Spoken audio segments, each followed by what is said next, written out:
Alhamdulillah nahmaduhu wa nasta'inuhu wa nastaghfiruh wa na'udzu billahi min shururi anfusina wa min sayyiati a'malina man yahdihillahu fala mudilla lahu wa man yudlil fala hadiya lahu. أشهد أن لا إله إلا الله وحده لا شريك له وأشهد أن محمدا عبده ورسوله. اللهم صل وسلم على سيدنا وحبيبنا رسول الله وعلى آله وصحبه ومن تبعه ونصره ووالاه. يا أيها الذين آمنوا اتقوا الله حق تقاته ولا تموتن إلا وأنتم مسلمون. أما بعد فإن أصدق الحديث كتاب الله وخير الهدي هدي محمد صلى الله عليه وسلم وشر الأمور محدثاتها وكل محدثة بدعة وكل بدعة ضلالة وكل ضلالة في النار. Sidang Jumaat yang dirahmati Allah, marilah kita semua mengingati apa yang Allah Azza wa Jalla ingatkan kita,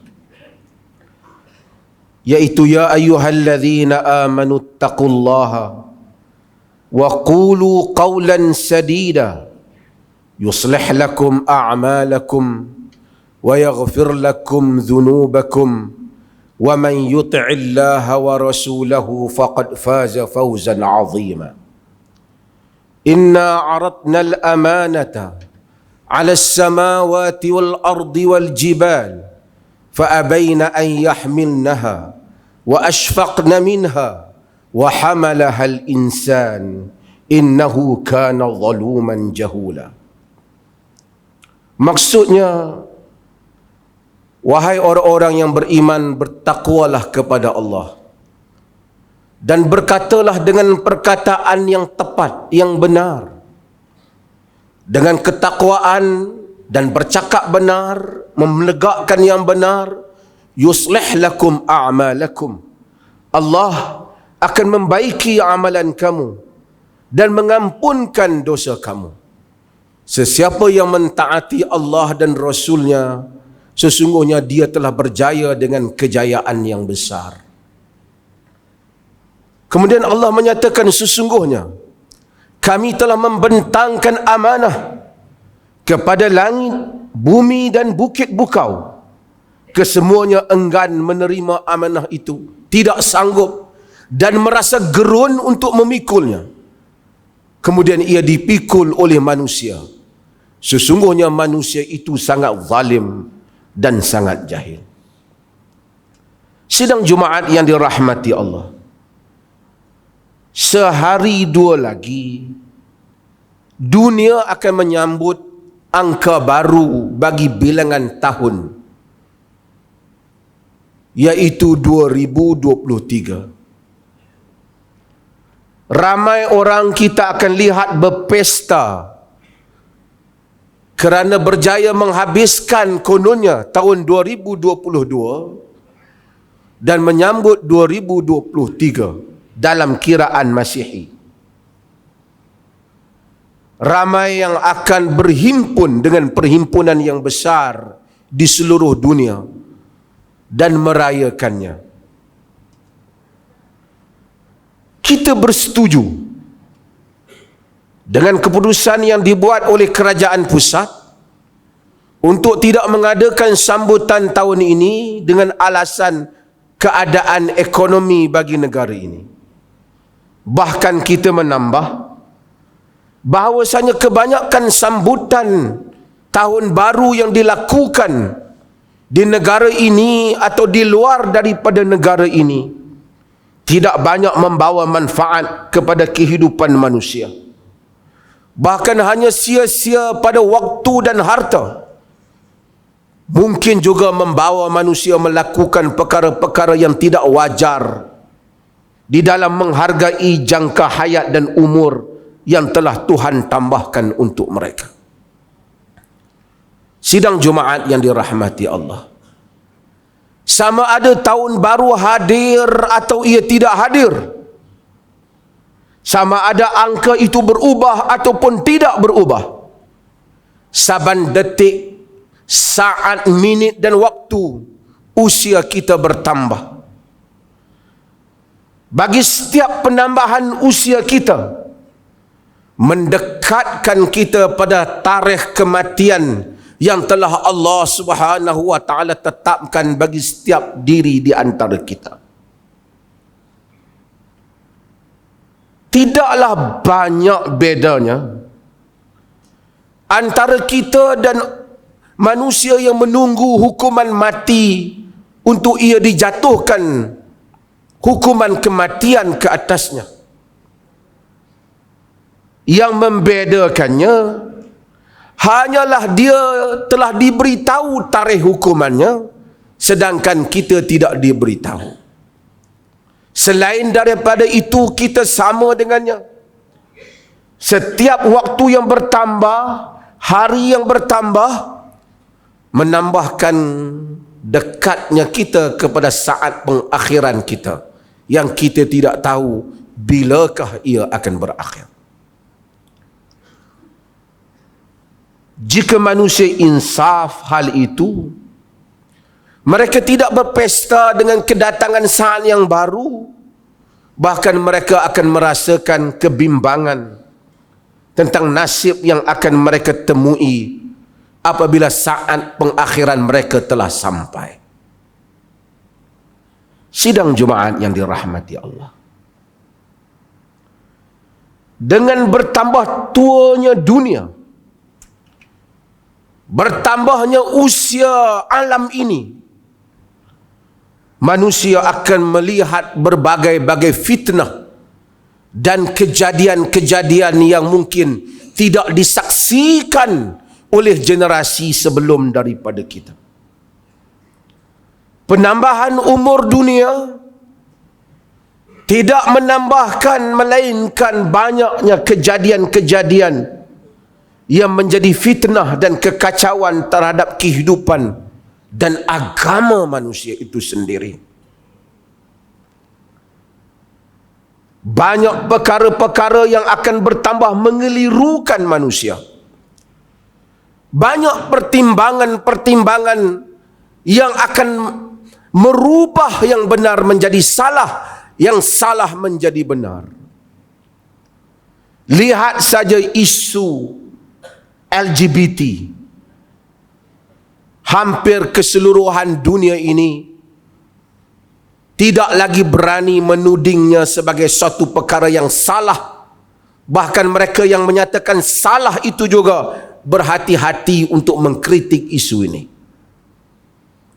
Di barat, ia telah menjadi seakan-akan salah satu nilai yang diterima atas nama kebebasan hak manusia memilih, sehingga manusia gagal membedakan jantina antara mereka. Demikian isu demi isu dalam kehidupan manusia, rasuah akan dianggap sesuatu yang normal nanti. Mengambil harta orang akan diberikan pembelaan. Yang berbicara tentang rasuah akhirnya berubah, mereka juga mempunyai pendekatan yang lain demi kehendak diri masing-masing.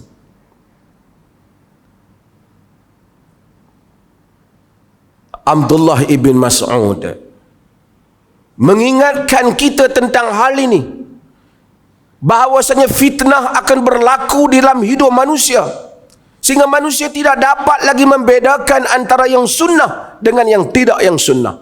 Bid'ah akan dianggap sunnah, sunnah dianggap asing dalam kehidupan manusia. Baik dianggap buruk dan demikian sebaliknya. Kata Abdullah bin Mas'ud dalam riwayat Al-Imam Ad-Darimi, diriwayatkan juga oleh Al-Hakim dan selainnya, dia menyatakan bahawasanya, kaifa antum idza labisatkum fitnah yahrumu fiha al-kabir wa yarbu fiha as-saghir wa yattakhidhuha an-nasu sunnah fa idza ghuyirat qalu ghuyirati sunnah wa fi riwayatin qalu hadha munkar.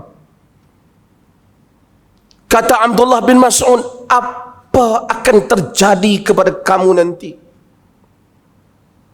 apabila kamu semua diliputi oleh fitnah, sehingga yang tua telah tua di dalam fitnah, tua dalam kesalahan, yang kecil membesar di dalam kesalahan. Fitnah itu dianggap oleh manusia sebagai sunnah, diambil sebagai sunnah, sehingga apabila ia diubah, maka akan dikata telah diubah sunnah. Di dalam riwayat yang lain dikatakan telah berlaku kemungkaran, ini mungkar. Orang bertanya Abdullah bin Mas'ud, berdasarkan riwayat ini kemungkinan besar Abdullah bin Mas'ud mendengar ini daripada Nabi, kerana mustahil ia mempunyai ilmu yang seperti ini. Abdullah bin Mas'ud ditanya, mata zalika ya Aba Abdurrahman, bila hal itu berlaku wahai Aba Abdurrahman, yakni gelaran Abdullah bin Mas'ud. Kata Abdullah bin Mas'ud, idza kasurat qura'ukum wa qallat fuqaha'ukum, apabila ramainya pembaca-pembaca kamu tetapi sedikit orang-orang yang benar faqih, benar-benar memahami inti kandungan agama. Ramai yang boleh menyebut teks agama, tapi tak ramai yang benar-benar faqih memahami agama. Wa kasurat umara'ukum, banyaknya pemimpin-pemimpin kamu, banyaknya orang politik kamu.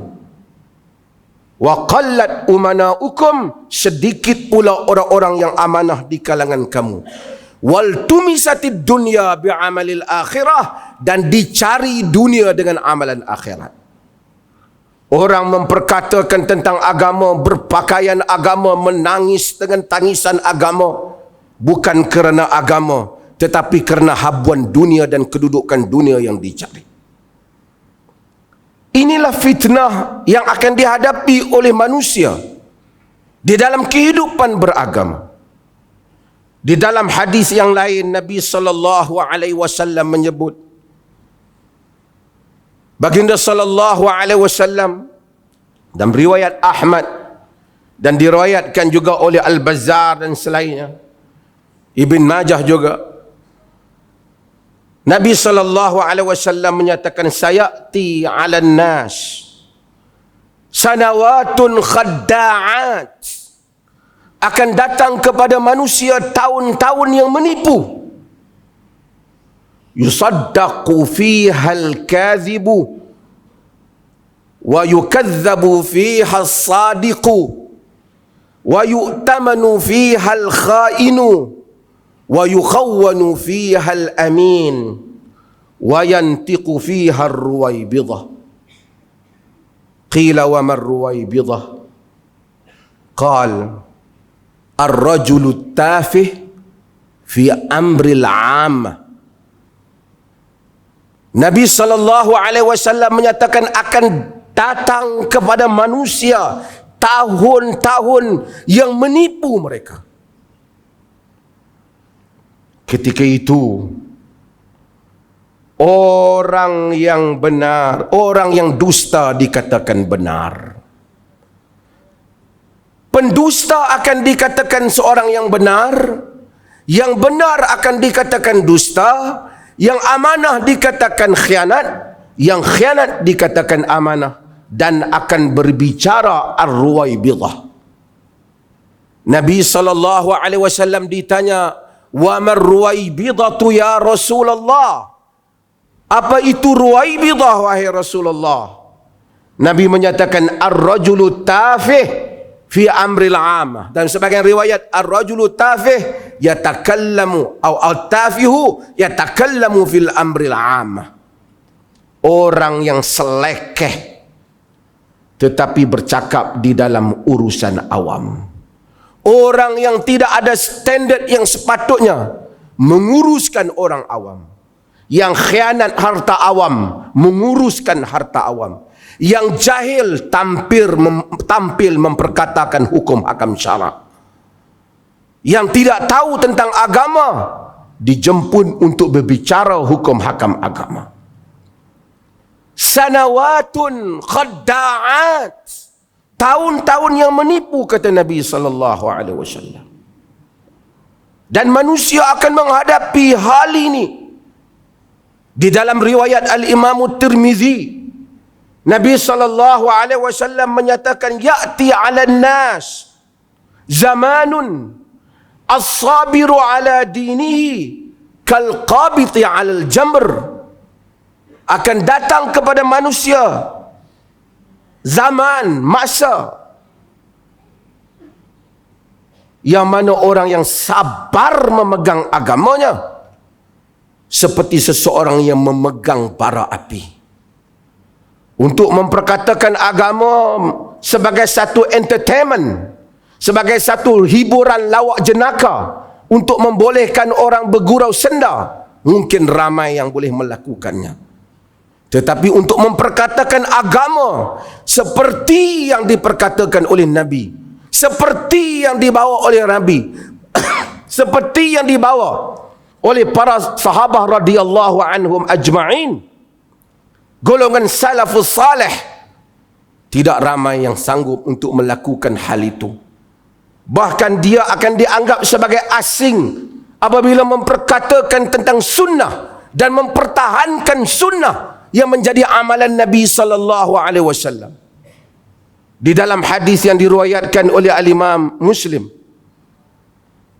seperti mana yang kita tahu, baginda sallallahu alaihi wasallam menyatakan, bada al-islamu ghariba wa sayaudu ghariba kama bada. Islam itu datang yang asing, dianggap pelik, dan akan kembali dalam keadaan asing seperti mana ia bermula. Fatuba lil ghuraba, dan untunglah orang-orang yang dianggap asing. Dalam riwayat Imam Ahmad dalam Musnad, ditanya Nabi SAW, manil ghuraba, siapakah yang asing itu wahai Rasulullah? Siapakah golongan yang dianggap asing itu Rasulullah? Nabi menyatakan, unasun salihun fi unasin su'in kathir man ya'sihim aktsaru mimman yuti'uhum. Manusia yang saleh, yang hidup pada manusia yang kebanyakannya buruk, orang yang menyokong mereka lebih sedikit dibandingkan orang yang menentang mereka. Hadirin Jumaat yang dirahmati Allah, menyadari hakikat yang seperti ini, marilah kita semua menyiapkan diri dan perasaan kita bahawasanya kita menghadapi hari-hari yang mendatang. Benar, ke tahun baru boleh untuk kita jadikan manfaat dalam menyusun pekerjaan kita. Allah Subhanahu wa taala menyebut dalam Al-Quran, inna iddatash syuhuri 'indallahi 12 syahran fi kitabillah yauma khalaqas samawati wal ard minha arba'atun hurum. Sesungguhnya bilangan bulan-bulan di sisi Allah ialah 12 bulan di dalam kitab Allah pada hari penciptaan langit dan bumi. 4 daripadanya ialah bulan yang diharamkan. Kita mengambil ruang itu untuk kita semua menyusun kerja kita bagi tahun yang akan datang, kerana kalaulah itulah penyusunan yang manusia aturkan, supaya yang lepas yang kita lalui lebih baik di hadapan yang akan kita lakukan. Innallah, kata Nabi, innallaha yuhibbu idza amila amalan ahadukum an yudqinahu. Allah suka apabila seseorang mengamalkan satu amalan, satu kerja, buat satu kerja, dia bersungguh-sungguh dan tekun dengan kerjanya. Akhirnya, marilah sama-sama kita ingat apa yang Allah nyatakan dalam Al-Quran. Ya ayyuhalladzina amanu, ya ayyuhalladzina amanu taqullah wal tanzur nafsun ma qaddamat lighad wattaqullah innallaha khabirun bima ta'malun. Wahai orang-orang yang beriman, bertakwalah kepada Allah. Dan setiap diri lihatlah apa yang telah ia sediakan untuk menghadapi hari esok. Bertakwalah kepada Allah. Sesungguhnya Allah sangat meliputi pengetahuannya atas apa yang kamu kerjakan. Barakallahu li wa lakum fil Qur'anil azim wa nafa'ani wa iyyakum bil ayati wa dzikril hakim.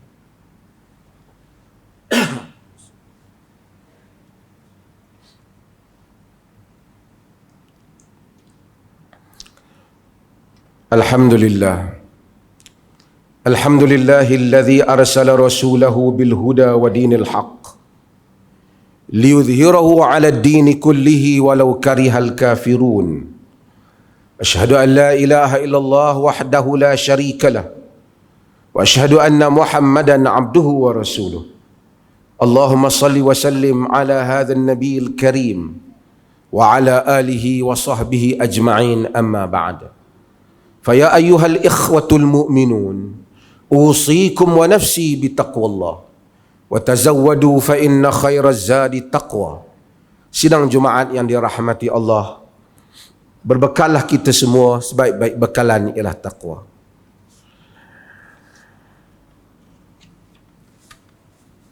Nabi SAW menyatakan orang mukmin yang kuat lebih disukai oleh Allah daripada orang mukmin yang lemah. Al-mu'minul qawi khairun wa ahabbu ila Allah minal mu'minit ta'if. Orang mukmin yang kuat lebih baik dan disukai oleh Allah daripada orang mukmin yang dhaif. Wa fi kulli khair, semuanya ada kebaikan. Kalau dia memang lemah, memang tak sihat pun ada kebaikan dia. Ihris ala ma yanfa'uk wasta'in billahi wala ta'jiz. Sungguh-sungguh bagi perhatian apa yang memberi manfaat kepada kamu. Minta tolong kepada Allah dan jangan kamu menjadi lemah. Hadis Muslim. Kita ubah diri kita. Kalau orang lain berazam dengan tahun baru untuk mereka mencapai pencapaian tertentu, kita orang mukmin juga patut sentiasa berazam. Yang lemah mesti lebih sihat dan kuat. Yang sentiasa mengharapkan pertolongan orang patut boleh bangun untuk berdikari. Yang patah semangat untuk melakukan kebaikan patut bangun semangatnya. Yang kurang memberikan sokongan ataupun pertolongan atau manfaat pada orang lain, berfikir bagaimana supaya ia bermanfaat. Yang suka menyebut dirinya, saya tak mampu, saya tak larat, saya tak boleh, wala ta'jiz, jangan lemah, kata Nabi. Sebab itu agama menyukai orang-orang yang kelihatan cergas, kuat, sihat, jika itu semua digunakan untuk manfaat kehidupan ke arah kebaikan dirinya dan orang lain juga. Maka mudah-mudahan kita sentiasa mengambil kesempatan di atas kesihatan yang Allah berikan. Inna Allah wa malaikatahu yusalluna 'alan nabi ya ayyuhalladzina amanu sallu 'alaihi wa sallimu taslima. Sesungguhnya Allah dan malaikatnya berselawat ke atas Nabi. Wahai orang-orang yang beriman, hendaklah kamu berselawat dan salam kepadanya. Allahumma salli ala Muhammad wa ala ali Muhammad kama sallaita ala Ibrahim wa ala ali Ibrahim wa barik ala Muhammad wa ala ali Muhammad kama barakta ala Ibrahim wa ala ali Ibrahim fil alamin innaka Hamidun Majid. Allahumma ighfiril muslimina wal muslimat wal mu'minina wal mu'minat al ahya minhum wal amwat innaka sami'un mujibud da'wat wa qadiyal hajat. Ya Allah, Ampunilah seluruh kaum muslimin sama ada yang hidup ataupun yang telah mati. Ya Allah, berikanlah petunjuk hidayah serta rahmat-Mu kepada kami sekalian hamba-hamba-Mu dan kepada pemimpin kami, terutama Raja Pemerintah Negeri Perlis, Tuanku Syed Faiz, Tuanku Syed Sirajuddin, Ibnu Almarhum Tuanku Syed Putra Jamalul Lail, dan Raja Muda Perlis Tuanku Syed Faizuddin Putra, Ibnu Tuanku Syed Sirajuddin Jamalul Lail, serta kaum kerabat baginda, supaya sentiasa beramal dengan kitab-Mu dan sunnah Nabi Muhammad sallallahu alaihi wasallam. Engkau lanjutkanlah usia baginda berdua dalam keadaan selamat, sihat sejahtera, dan semoga dengan kesihatan yang baik yang Engkau kurniakan kepada baginda berdua, terlaksananya pemerintahan yang adil lagi diredai oleh-Mu. Ya Rahman, Ya Rahim, kami memohon kepadamu dengan segala kerendahan diri sebagai hamba-Mu. Engkau indahkanlah akhlak kami, Engkau perbaiki pergaulan antara kami, Engkau jadikanlah kami umat yang bermentaliti kelas pertama dalam tindakan. Engkau pelihara kami dari penyakit lemah, malas, berfikiran dangkal dan buruk budi pekerti. Ya Allah, Engkau jauhilah kami dari bala dan kerosakan. Engkau tambahlah nikmat-Mu kepada kami. Engkau berilah kepada kami kebaikan hidup di dunia dan di akhirat. Rabbana atina fid dunya hasanah wa fil akhirati hasanah wa qina adzabannar. Innallaha ya'muru bil adli wal ihsan wa ita'i dzil qurba wa yanha 'anil fahsya'i wal munkari wal baghi ya'idzukum la'allakum tadhakkarun.